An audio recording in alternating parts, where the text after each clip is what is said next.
Welcome to reality. Welcome to eTouch English Point. Welcome to English Basic Grammar.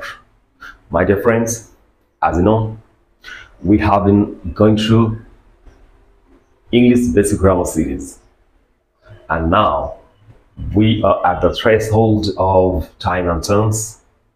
আমরা দীর্ঘ পথ যাত্রা করে ইংলিশ বেসিক গ্রামার সিরিজের একেবারে ভাইটাল টপিক নিয়ে আলোচনা করছি।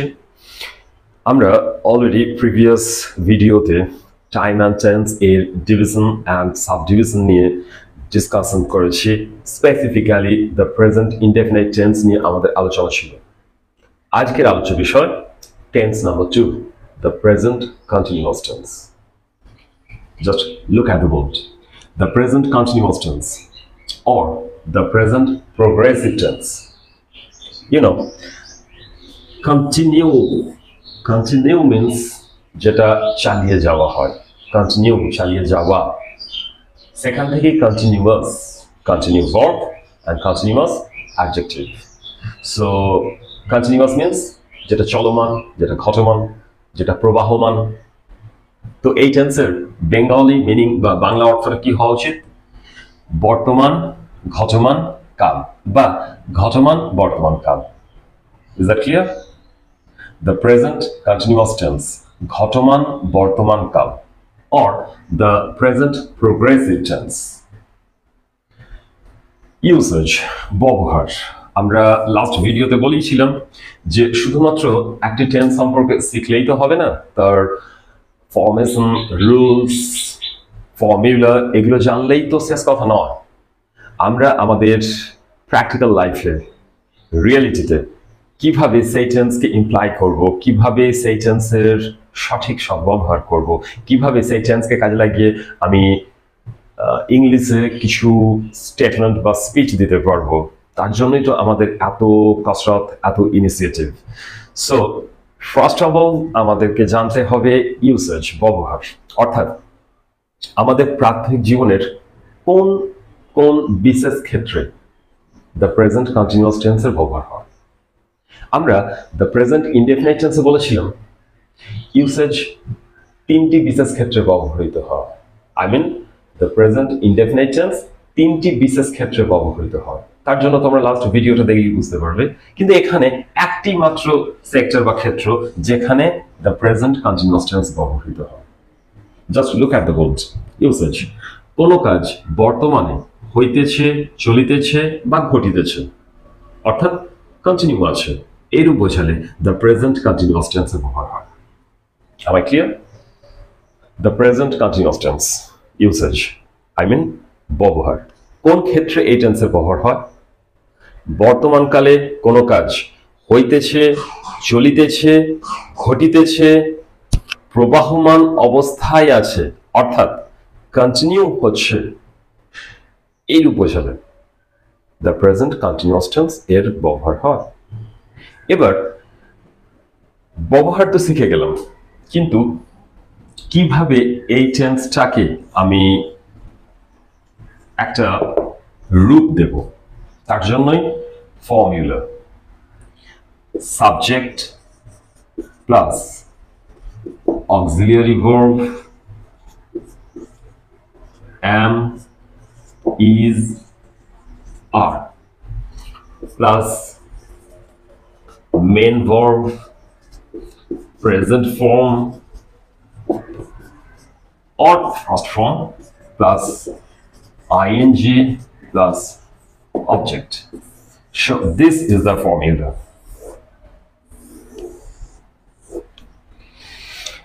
The present continuous tense.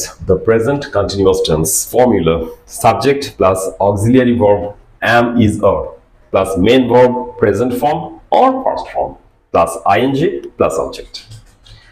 আমি লাস্ট ভিডিওতে the present indefinite tense or the simple present tense সম্পর্কে ডিটেলসে যখন বলেছিলাম, সেখানে ফর্মুলা পার্টে গিয়ে আমি বলেছিলাম যে দ্য সিম্পল প্রেজেন্ট টেন্সের ক্ষেত্রে কোনো অক্সিলিয়ারি ভার্ব থাকে না, সাবজেক্টের পর ডিরেক্টলি মেন ভার্বের প্রেজেন্ট ফর্ম ইউজড হয়।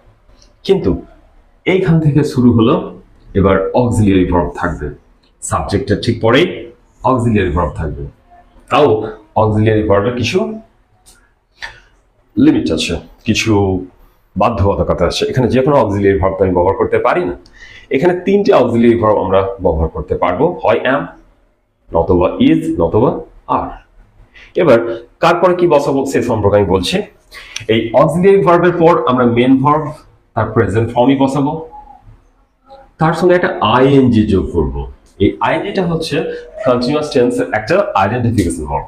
I mean the present continuous tense or the past continuous tense or the future continuous tense, যে কোনো continuous tense এ মেন ভার্বের সঙ্গে আইএনজি অ্যাডেড থাকে বা থাকবে, এটা হচ্ছে একটা আইডেন্টিফিকেশন ভার্ব। আর সর্বশেষে অবজেক্ট বা কর্মপদ।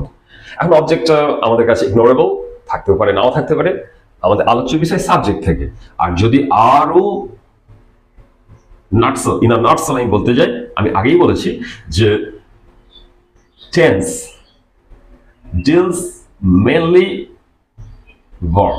The tense, the time and tense deals mainly on verb. ভার্বেরই কেরামতি, ভার্বেরই খেলা। অর্থাৎ আমি এই যে অক্সিলিয়ারি ভার্ব পাচ্ছি, এখান থেকে মেন ভার্বের সঙ্গে আইএনজি যোগ হচ্ছে, এই পার্টটাই আমাদেরকে মুখস্থ রাখতে হবে বা মনে রাখতে হবে। অ্যালজেব্রা ফর্মুলার মতোই আমাদেরকে এই ফর্মুলাকেও মুখস্থ করে নিতে হবে। তো আরেকবার আমার সঙ্গে ফর্মুলাটি দেখে নাও। The present continuous tense formula: subject plus auxiliary verb am, is, are plus main verb present form plus ING plus object. Is that clear? শুধু মাঝখানে auxiliary verb am, is, are plus main verb present form plus ING, এই পার্টটুকু মনে রাখলে the present continuous tense formation হবে। এখন এই formula অনুযায়ী আমি দুটি করে এক্সাম্পল তোমাদের সামনে তুলে ধরছি। ফার্স্ট যে এক্সাম্পলটা দিচ্ছি, আমি আগেও যে এক্সাম্পল দিয়েছি সেই একই টাইপের example. They are playing cricket. আরেকটা এক্সাম্পল দিচ্ছি, I am reading a book. এখন দেখো, একটু আগেই বললাম যে কোন অক্সিলিয়ারি ভার্ব কোন সাবজেক্টের পর বসবে। এই প্রসঙ্গে বলে রাখি, দ্য প্রেজেন্ট কন্টিনিউয়াস টেন্সে অক্সিলিয়ারি ভার্ব বলতে am, is, are এই তিনটি অক্সিলিয়ারি ভার্ব ইউজড হয়ে থাকে। am কোথায় কোথায় ইউজ হয়? am is used just after I only, একমাত্র I এর পরে am ইউজড হয়, অন্য কোন সাবজেক্টের পর কখনো কোথাও am ইউজড হয় না। সুতরাং এটাকে মুখস্থ করা বা মনে রাখার কোনো প্রয়োজন নেই। am একমাত্র I এর পরে ইউজড হয়, অন্য কোনো জায়গায়। is কোথায় ইউজড হয়? Subject third person singular number, subject third person singular number হলে তারপরে is ইউজড হয়। অর্থাৎ he, she, it, the bus, the train, the man, my father, my mother, his sister, her brother, এইরকম যে কোনো third person singular হলে তারপরে কিন্তু is ইউজড হয়। আর বাকি সব ক্ষেত্রে আর ইউজড হয়। কোথায় আমটা ইউজ হয় আর কোথায় is ইউজ হয় এই দুটো জানলেই কোনো অসুবিধা নেই, বাকি সব ক্ষেত্রে আর ইউজ হয়। অর্থাৎ কিনা ফার্স্ট পারসন প্লুরাল উই এরপর আর ইউজড হয়, second person singular or plural এক বচন হোক বা বহু বচন হোক অর্থাৎ ইউ এর পর আর ইউজড হয়।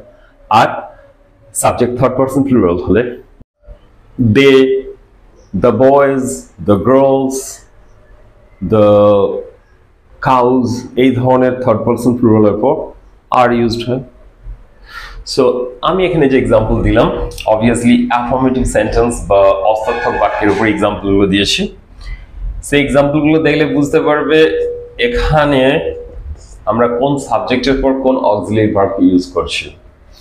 তো তার আগে আমি ইউসেজ পার্ট থেকে একটু মিলিয়ে দেখি তো এক্সাম্পলগুলো ম্যাচ করছি কিনা। আমি ইউসেজ বা ব্যবহারে বলেছিলাম বর্তমানকালে কোনো কাজ হইতেছে, চলিতেছে বা ঘটিতেছে এইরূপ বোঝালে দ্য প্রেজেন্ট কন্টিনিউয়াস টেন্সের ব্যবহার হয়। তো তারা ক্রিকেট খেলছে, তাহারা ক্রিকেট খেলিতেছে, এর থেকে কি বোঝায়? তাদের ক্রিকেট খেলার কাজটা কন্টিনিউ আছে, চলছে, ঘটছে। So definitely the present continuous tense. তো সেক্ষেত্রে আমি ফর্মুলা থেকে আমি এক এক করে যদি স্টেপ বাই স্টেপ ছাঁচে বসাই কিভাবে সেন্টেন্সটা তৈরি হচ্ছে দেখো। সাবজেক্ট দে, কোন সেন্টেন্সে যে ভার্বটি মূলত কাজ করে তাকে আমরা সাবজেক্ট বা কর্তৃপদ বলছি। তো এখানে খেলার কাজটা কারা করছে? দে, সাবজেক্ট বসলো। এরপর আমি বলেছি যে সাবজেক্ট থার্ড পারসন প্লুরাল হলে তারপরে আর ইউজ হবে। এখানে দেখো দে তো থার্ড পারসন প্লুরাল, তারপরে আর ইউজড হয়েছে। তারপরে দেখো মেন ভার্ব তার প্রেজেন্ট ফর্ম, মেন ভার্ব হচ্ছে প্লে, তার প্রেজেন্ট ফর্ম প্লেই বসালাম, তার সঙ্গে আইএনজি যোগ হবে, আইএনজি যোগ করেছি। তারপর অবজেক্ট একটা আছে ক্রিকেট, কোথাও ফুটবল থাকতে পারে, কোথাও নাও থাকতে পারে, সো অবজেক্ট নিয়ে কোনো টেনশন নেই।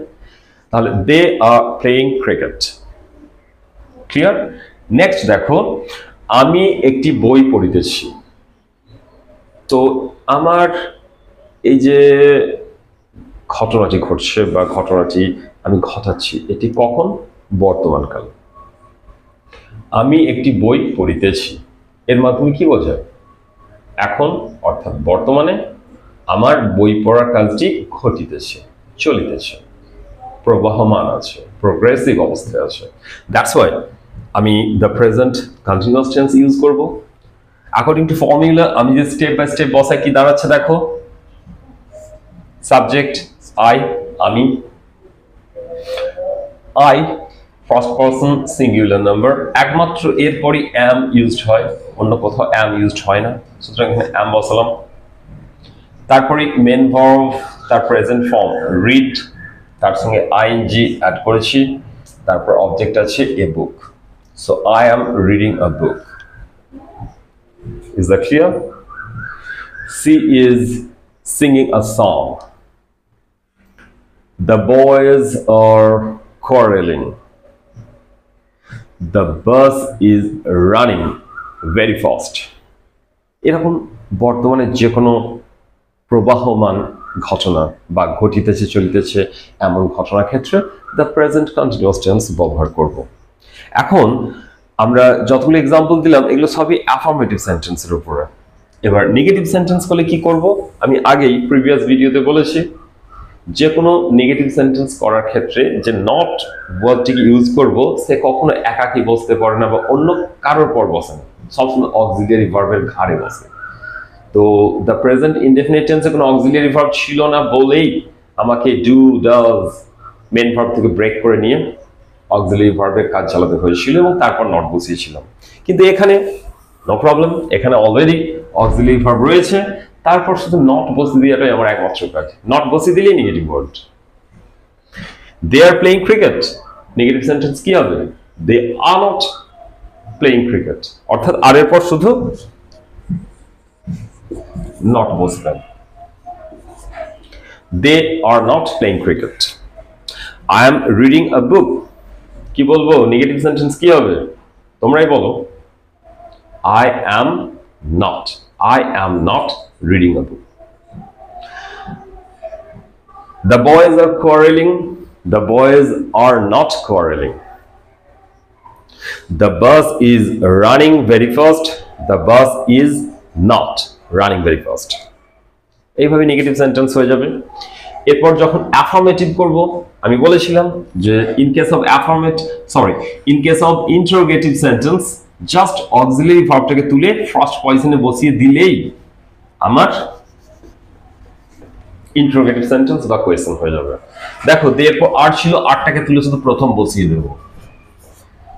আর দে প্লেইং ক্রিকেট, আর লাস্টে একটি নোট অফ ইন্টারোগেশন বা কোয়েশ্চেন মার্ক। আমি আই অ্যাম রিডিং বুক বলেছিলাম, আই অ্যাম রিডিং বুক এখানে এই অ্যাম এই অক্সিলিয়ারি ভার্বটিকে তুলে নিলাম, তুলে এইখানে ফার্স্ট পজিশনে বসিয়ে দিলাম। তারপর যে যেমন আছে তেমনই থাকবে, কোনো প্লেস চেঞ্জ করবে না, কোনো ডিসপ্লেসমেন্ট হবে না। So am I reading a book, লাস্টে ফুল স্টপটি শুধুমাত্র নোট অফ ইন্টারোগেশন বা কোয়েশ্চেন মার্ক হয়ে যাবে। They are quarreling, Are they quarreling? The bus is running fast. Is the bus running fast? এইভাবেই কিন্তু আমরা according to formula the present continuous tense এর অধীনে affirmative sentence, negative sentence, interrogative sentence সবই step by step গঠন করতে পারবো। শুধু একটু কনসেন্ট্রেশন, একটু মনোযোগ দরকার। আর আমার এই ইংলিশ বেসিক গ্রামার সিরিজ এর প্রত্যেকটি ভিডিও, স্পেসিফিক্যালি টাইম অ্যান্ড টেন্সের উপর প্রত্যেকটি ভিডিওকে তোমাদেরকে ফলো করতে হবে। So my dear students, please follow this channel regularly. আমি আশা করছি তোমাদের এই ক্লাসগুলি যথেষ্ট বেনিফিশিয়াল হবে, তোমরা ডেফিনেটলি বেনিফিটেড হবে। সো ভালো থেকো, stay tuned, stay blessed. Thank you.